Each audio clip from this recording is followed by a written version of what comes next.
A floresta estava tão quieta que o som de uma folha caindo parecia anunciar um julgamento. E esse silêncio foi o que primeiro disse a Mira que algo fora do habitual acontecia ali. Ela caminhara sozinha por semanas, o manto cinzento raspando nos arbustos, o cabelo tão claro que parecia ter sugado a luz da lua. E os olhos dela, cansados e atentos, carregavam a distância de quem é sempre tratado como estrangeiro. Mira era uma ômega curandeira, rara entre raras, pelo Life Waver que pulsava sobre a pele como um mapa de cabos invisíveis. Uma habilidade que curava ao custo de vida própria e que, por isso, era desejada e temida em partes iguais. 3 semanas sem uma cama fixa, trocando favores por comida e abrigo entre matilhas menores, deixavam-na esgotada. A poeira grudava na garganta e uma dor surda morava nas costas. O choro que a fez parar era infantil, não o uivo bestial de um filhote, mas um pranto humano, abafado sob um pano rasgado mais adiante. E o cheiro de sangue e fumaça trouxe à memória velhos avisos. Crianças eram moeda, saque e negócio. Ela ficou por um segundo, os instintos ordenando recuo, a razão lembrando que seu dom atraía olhos perigosos.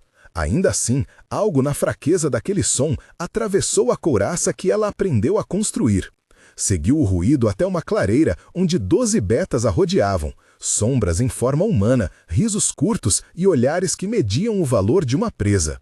No chão, enrolado em um tecido branco manchado, havia um menino pequeno, pálido como papel, mãos minúsculas já marcadas por medo, o cabelo claro grudado na testa por suor e sangue. O ar cheirava a ferro e erva queimada, a lama secava nas botas dos atacantes e a lua espiava por entre nuvens como um açoite prateado. "Olhem o que temos aqui", disse o maior dos betas, Raf, voz áspera e com gozo frio. Um outro Corin cuspiu no chão, perfeita para vender ou para divertir. Mira poderia seguir, poderia desaparecer novamente entre árvores e silêncio. Pensou nos rostos que já pediram ajuda e que haviam sido abandonados. Pensou na regra cruel que ela mesma aprendeu. Quem pode curar deve ser usado. Respirou fundo, o gosto de metal na língua, e escolheu salvar. A escolha não foi heróica em palavras, foi um movimento antigo do corpo que lembrava outras vidas, outras trocas. Ela empurrou para frente o que restava de sua coragem e apanhou o menino como se fosse mais precioso que o próprio fôlego. O encontro escalou em violência, e a luta foi curta e feroz. "Saiam", ela ordenou, mas a palavra soou pequena diante de 12 ombros rindo. Houveram golpes, o pano rasgou mais ainda, os betas cercaram como facas. "Você não passa de lixo", disse Raf, e outro, Lais, que era apenas um rosto onde se poderia ler covardia, acrescentou: "Ninguém vai chorar por uma ômega." A primeira cena de diálogo entre caçadores e Salvadora se alongou. Olhos que mediam, mãos que se fecharam, promessas de dor. Ela respondeu com a voz arranhada. "Ele vive", disse, "eu o levo", e ouviu o suspiro coletivo de desdém. Quando um dos betas tentou arrancar o menino do cobertor, Mira sentiu algo quente e perigoso se acender dentro de si. O Life Waver se desdobrou como uma seda que puxa fios do mundo. O ato de curar que ela conhecia vinha com regras. A vida tomada do curador corria como se fosse uma corda sendo desfiada, e cada fio emprestado apagava algo dela. Mesmo assim, empurrou a mão sobre o peito do menino, sentiu a pele fina sobre os dedos, ouviu o coração tremendo como pássaro. Doeu como partir gelo sobre a unha, doeu como se a própria respiração fosse arrancada dela. Havia paladar de ferro, cheiro de ozônio, som de tecido esfaliolando, o toque quente da pele do menino e a visão de sua própria energia corando as veias em luz. Ela puxou vida de si, e ao mesmo tempo um fio de lembrança lhe atravessou. Um texto antigo mencionado por anciãos de matilhas, que dizia que o Life Waver preferia trocar com inocência, que as trocas com sangue real atraíam olhos do alto. O menino, que se chamava Eno, abriu os olhos e o pranto diminuiu, transformando-se em choro cuioso. Um dos betas, incapaz de rir, rosnou.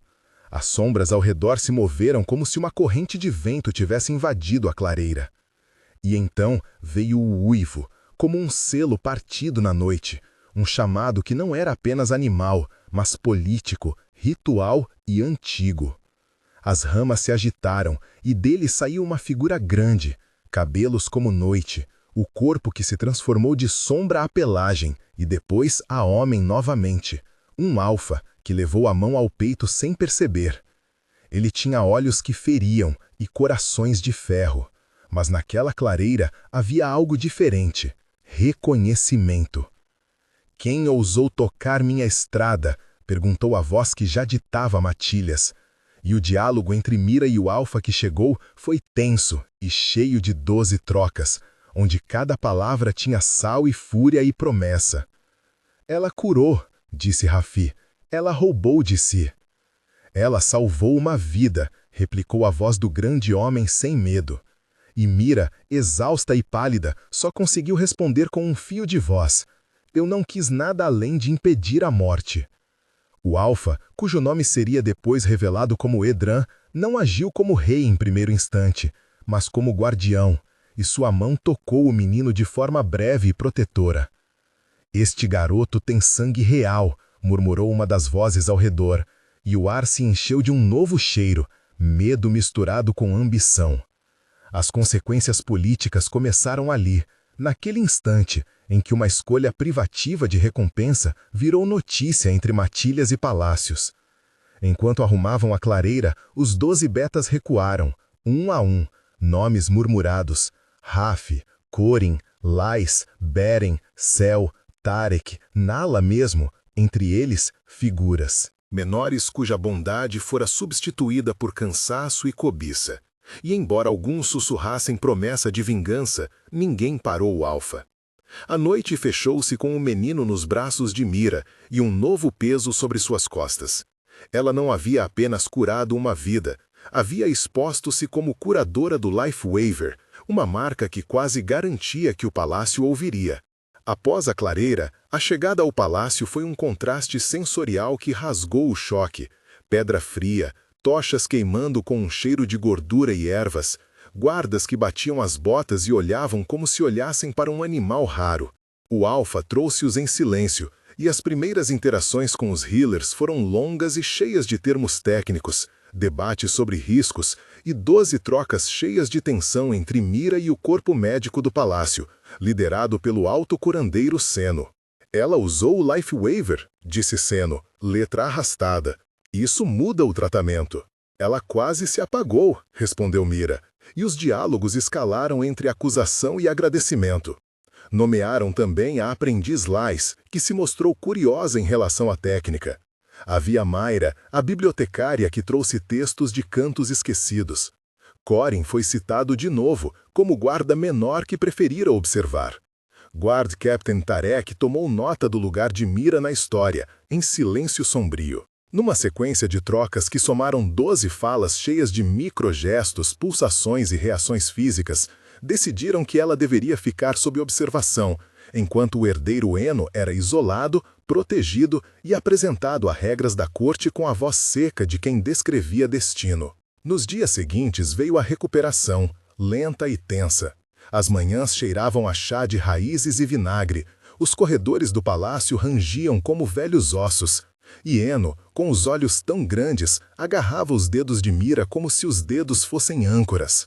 As primeiras semanas foram de pequenas domesticidades. Ela ensinou a menino a segurar o pão, ele lhe mostrou como rabiscar na palha. Ela aprendeu o ritmo dos passos no coro do palácio. A cena doméstica cedeu espaço a explicações sobre o dom, com tom quase jornalístico quando Seno e a anciã Nala falaram sobre Life Waver em voz baixa, esclarecendo que essa técnica era rara, que textos antigos a chamavam de tecido de vida e que usá-la era historicamente perigoso e regulado. Mira explicou sua infância em 3 parágrafos que foram, na prática, uma única lembrança longa. Nascera em margem de matilha errante, a mãe lhe cantara para segurar a dor. Cedo aprendeu a substituir medo por cuidado. Em criança, perdera uma irmã para a doença que não tinham cura. Aprendeu a observar feridas como mapas e formou-se informalmente na arte de remendá-las com sopros e mãos. Seu treinamento foi mais prático que ritual, recebido de uma curandeira da mata chamada Nessa, que ensinara que curar exigia preço, e que o Lifewaver não pedia apenas sacrifício físico, mas renúncia de laços egoístas. A perda mais funda foi a traição de um clã que exigira dela serviços e a desprezou quando nada foi. Mas restará, e isso deixara uma ferida de desconfiança no coração de Mira. No presente, vivia com a contradição de querer pertencer, sem contudo doar tudo de si até sumir. Essa backstory, contada em voz baixa para Eno e depois em confidência a Lais e a Seno, ocupou uma extensão que permitiu entender por que ela se movia assim, com cautela e coragem. Foram também vários momentos de tensão que se alongaram, cada um como um nó no fio da narrativa. O primeiro momento, quando a matilha rival chegou às portas do palácio reclamando compensação, quando palavras cortaram como lâminas e Mira teve de ficar diante do conselho para explicar suas ações. O segundo, quando uma praga desconhecida apareceu entre servos e os curandeiros acusaram a possibilidade de contaminação pelo Lifewaver. O terceiro, quando Raf reapareceu tentando chantagear Mira com segredos de seu passado. Cada um desses momentos foi vivido em detalhes sensoriais, com paladar metálico nos lábios, calor de sangue que sobe ao rosto, textura do tecido puxado entre os dedos, som de notícias correndo pelos corredores, e cada tensão foi narrada por 2 ou 3 parágrafos interiores que examinavam suas memórias, seus medos e sua decisão. Em uma daquelas crises, teve lugar um confronto político aberto, com diálogos estendidos de 12 falas entre o Alfa Edran, os anciãos do conselho, Seno e Mira.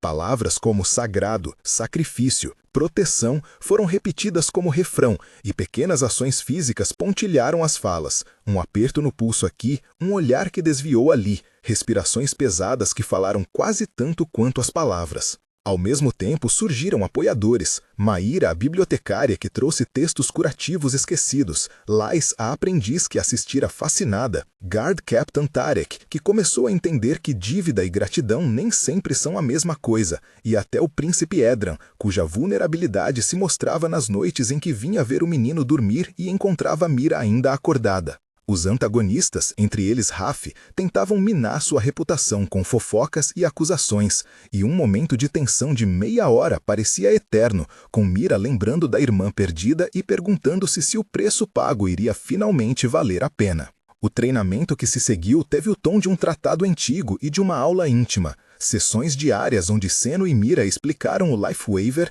a anciã Nala trouxe pergaminhos com regras e Lais praticou sobre a supervisão de Mira, cada toque explicado com visão, tato, cheiro e som. Os exercícios foram descritos com 6 a 7 sensações por cena. O cheiro de ervas queimadas, o som de cordas sendo afinadas que lembrava a pulsação, o gosto amargo de resinas medicinais, o contato quente da pele ao ensinar pontos de energia, a visão das veias como rios em mapa, a textura do pergaminho antigo e as notas metálicas de sangue seco. Surgiram apoiadores fora do palácio também, como betas menores que haviam testemunhado a cena na floresta e que passaram a proteger a entrada do bosque, e detratores como Raf tentavam minar sua reputação com fofocas e acusações. E um momento de tensão de meia hora parecia eterno, com Mira lembrando da irmã perdida e perguntando-se se o preço pago iria finalmente valer a pena. O treinamento que se seguiu teve o tom de um tratado antigo e de uma aula íntima. Sessões diárias onde Seno e Mira explicaram o Lifewaver, a anciã Nala trouxe pergaminhos com regras e Lais praticou sob a supervisão de Mira, cada toque explicado com visão, tato, cheiro e som. Os exercícios foram descritos com 6 a 7 sensações por cena. O cheiro de ervas queimadas, o som de cordas sendo afinadas que lembrava a pulsação, o gosto amargo de resinas medicinais, o contato quente da pele ao ensinar pontos de energia, a visão das veias como rios, a textura do pergaminho antigo e as notas metálicas de sangue seco. Surgiram apoiadores fora do palácio também, como betas menores que haviam testemunhado a cena na floresta e que passaram a proteger a entrada do bosque, e detratores como Raf, que procurava enfraquecer as alianças. Ao longo das semanas, o vínculo entre Mira, o Alfa Edran e o herdeiro Eno foi se consolidando em cenas íntimas e sem erotismo com a criança. Eles criaram rituais pequenos, como acordar juntos para ver a lua por uma janela do palácio, ensinar Eno a plantar sementes em pequenos vasos e celebrar noites onde a matilha inteira uivava em aceitação. O romance cresceu não como tempestade, mas como fogo brando que aquece lentamente, com diálogos que mostravam hesitações, promessas e medo de assumir laços que poderiam ser punidos por leis antigas. Em uma conversa de 12 trocas repleta de microgestos, Edran confessou que sentira algo ao ver Mira puxar vida para Eno. E ela, tendo cuidado de sua própria sobrevivência, respondeu com honestidade sobre o preço pago. Personagens secundários adicionais se tornaram peças reconhecíveis. Beren, o cozinheiro que escondia remédios nas sopas. Cel, uma criança da corte que fazia perguntas inconvenientes. Nala, a anciã que garantia protocolos. Tarek, que guardava com silêncio e eficácia. Mayra, que custodiava os manuscritos. Lais, que se tornava ponte entre velhos textos e práticas novas. Cada um agia, tinha diálogos pequenos, gestos, movimentações que enriqueceram a trama. Chegou o dia em que o antagonista humano tentou um golpe maior, expor Mira em praça pública, chamando-a de fraude. Isso criou um momento de tensão de quase 550 caracteres, em que a narrativa desacelerou, mostrou as memórias de Mira e suas dúvidas e a decisão final de aceitar o risco por Eno. O clímax veio como um julgamento informal no grande salão do palácio, onde o texto antigo, reescrito por mão de Mayra e endossado por Nala, foi apresentado para estabelecer novo protocolo para uso do Life Waiver, e o debate foi público, com argumentos sobre ética, sacrifício e autoridade. O sacrifício pessoal de Mira foi reconhecido e transformou-se em alavanca para a mudança institucional. O palácio instituiu acompanhamento para curadores de domes proibidos, criando uma ala de cura onde Mira ensinou técnicas seguras, fundando um legado que mudou o cuidado oficial com dons perigosos. Nos meses seguintes, a recuperação emocional e social desenrolou-se em 3 tempos claramente sentidos. Após um mês, Eno estava mais firme nos passos, ria com frequência e seguia Mira pelo jardim do palácio, um espaço que cheirava a terra molhada e flores cortadas. A comunidade já murmurava em termos mais ternos, e alguns que antes a evitavam traziam pequenas ofertas de comida e ajuda. Após 3 meses, começara uma integração maior, com sessões de ensino no auditório do palácio, Lais auxiliando e Seno supervisionando. As práticas do Life Waiver entrando num manual com cuidado e proteção, e o príncipe Edran buscando reformar leis que discriminavam Omegas. Havia festas tímidas, a coroa olhando com curiosidade, mas também com reconhecimento. Aos 6 meses, a transformação já se podia ver nas ruas da cidade. Mães contavam às crianças a história de Mira quando a lua aparecia. O palácio abria um jardim comunitário, onde Eno plantara uma árvore com as 2 crianças. Mãos sujas de terra, e a matilha uivava em sincronia clara como um selo de aceitação. O epílogo, em 3 tempos, fechou com imagens simbólicas e promessa de futuro. Após um mês, uma cena de aconchego no quarto com aroma de chá e flores e a mão pequena de Eno segurando a de Mira. Após 3 meses, uma aula no salão onde o Life Waiver era ensinado com protocolos e velhos textos reescritos por Mayra e Nala. Após 6 meses, a cerimônia pública onde a árvore plantada por Mira, Edran e Eno tinha brotos verdes e a matilha inteira uivou sob lua cheia, imagem que selou a mudança social.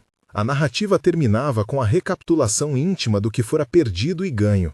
Mira havia dado muito, por vezes sentira-se diminuída e pálida, e havia, em troca, conquistado uma família e um propósito que reformou uma instituição. A consequência concreta era visível. O Life Waiver passara a ser estudado com compaixão, o palácio mudara protocolos e uma ala de cura nascera, e uma criança cresceria sabendo que liderança era cuidar dos fracos. A última imagem foi simples e simbólica, uma lua clara que banhava a árvore do jardim e o uivo suave que acompanhou a cena. A promessa final abria espaço para o futuro. A dívida do passado transformava-se em cuidado, uma lenda nova surgira e muitos ainda contariam a história da guardadora da martilha. Se esta história tocou seu coração, inscreva-se e junte-se à comunidade que celebra sacrifício, cura e redenção. Conte nos comentários quem você teria salvado começando com "Eu teria" e ajude outros a se conectarem com contos que curam e mudam.